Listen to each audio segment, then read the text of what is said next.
আসসালামু আলাইকুম। হ্যালো বন্ধুরা, আপনাদের জন্য আজকে আমি যে রেসিপিটি নিয়ে এসেছি, রেসিপিটি তৈরি করার জন্যে আমি এখানে একটি পাত্রে ডিম দিয়ে দিচ্ছি 5টি। এই ডিমগুলো আমি সিদ্ধ করে নিব। ডিমটা কিন্তু আমার সিদ্ধ করা হয়ে গেছে। এখন আমি আরেকটি প্যান নিয়ে নিয়েছি। প্যানের ভিতরে আমি দিয়ে দিচ্ছি সামান্য তেল।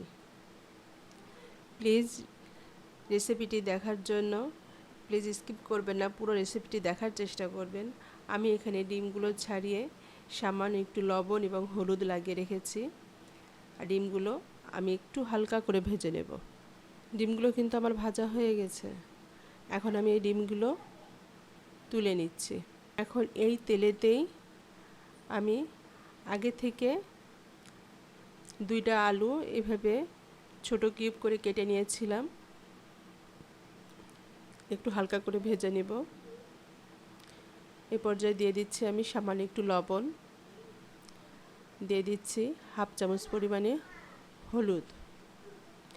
আজকে আমি যে রেসিপিটি তৈরি করছি, এই রেসিপিটি কারা খেয়েছেন তারা অবশ্যই আমাকে কমেন্টসে জানাবেন তাদের কেমন লেগেছে। আর যারা না খেয়েছেন তারা অবশ্যই আমার রেসিপিটি ফলো করে রান্না করে খেয়ে দেখতে পারেন। দেখার পরে আমাকে জানাবেন যে আপনাদের কেমন লেগেছে। আমি একটি ঢাকনা দিয়ে ঢেকে দিয়েছিলাম। আলুগুলো কিন্তু আমার প্রায় হয়ে গেছে ভাজা। এখন আমি আলুগুলো একটা সাইডে তুলে নিচ্ছি। এখন আমি একই তেলের ভিতরে দিয়ে দিচ্ছি কিছুটা পেঁয়াজ।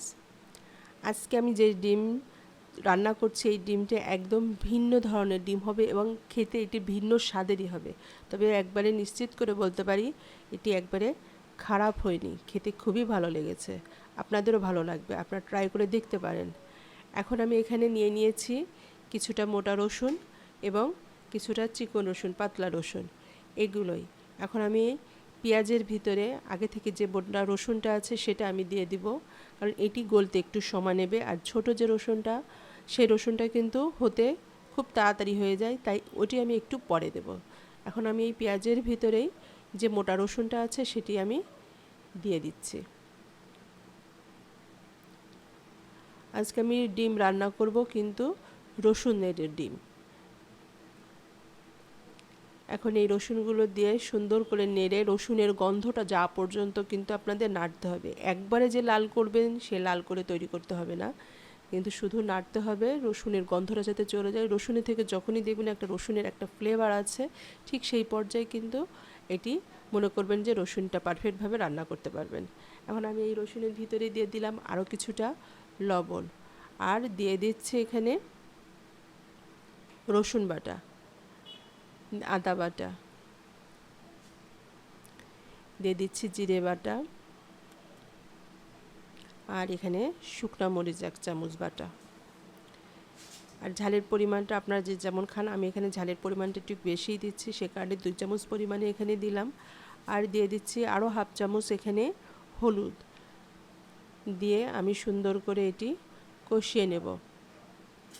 রসুনটা কষানোর সময় রসুনটা কিন্তু হতে যে একবারে খুব বেশি সময় লাগবে তাও কিন্তু না। আমি আলুটা আগে থেকে যে ভেজে নিয়েছিলাম সেই আলুটাও আমি এখন এর ভিতরে দিয়ে দিলাম, দিয়ে আলু রসুন একসাথে কিন্তু আমি সুন্দর করে কষিয়ে সামান্য একটু পানি দিয়ে দিচ্ছি, দিয়ে চারিপাশটা একটু নেড়ে আমি একটা জায়গায় করে নিচ্ছি যাতে সাইডে লেগে না থাকে।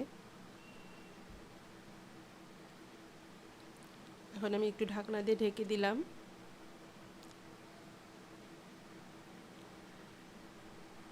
কিছু সময় পরে ঢাকনাটা সরিয়ে এখন আমি এই পর্যায়ে দিয়ে দিলাম ডিম এবং দিয়ে দিচ্ছি কাঁচামরিচ, আর এখানে দিয়ে দিচ্ছি হাফ চামচ পরিমাণে গরম মশলা,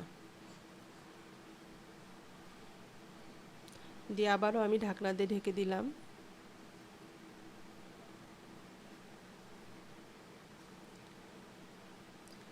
কিছু সময় পরে আমি ফিরে আসছি, একটু নিচে থেকে নাড়িয়ে দিলাম। দেখুন আমার কিন্তু তৈরি হয়ে গেছে ডিম রসুন। এখন আমি একটু সাইড থেকে আপনাদের দেখিয়ে দিচ্ছি যে আমার রসুনটা ঠিকমতো গলেছে কিনা। দেখতেই পাচ্ছেন আমার রেসিপিটি কিন্তু তৈরি হয়ে গেছে। আমি রসুনটা যখন দেখিয়েছিলেন তখন আমার ক্যামেরাটি বন্ধ হয়ে গেছে, আমি আপনাদেরকে দেখাতে পারিনি। তাই আমি এখন এটি তৈরি হয়ে গেছে, আমি এখন এটি নামিয়ে নিচ্ছি। দেখতেই পাচ্ছেন কালারটাও কিন্তু সুন্দর হচ্ছে, খুব সুন্দর একটা কিন্তু ফ্লেভার আসছে।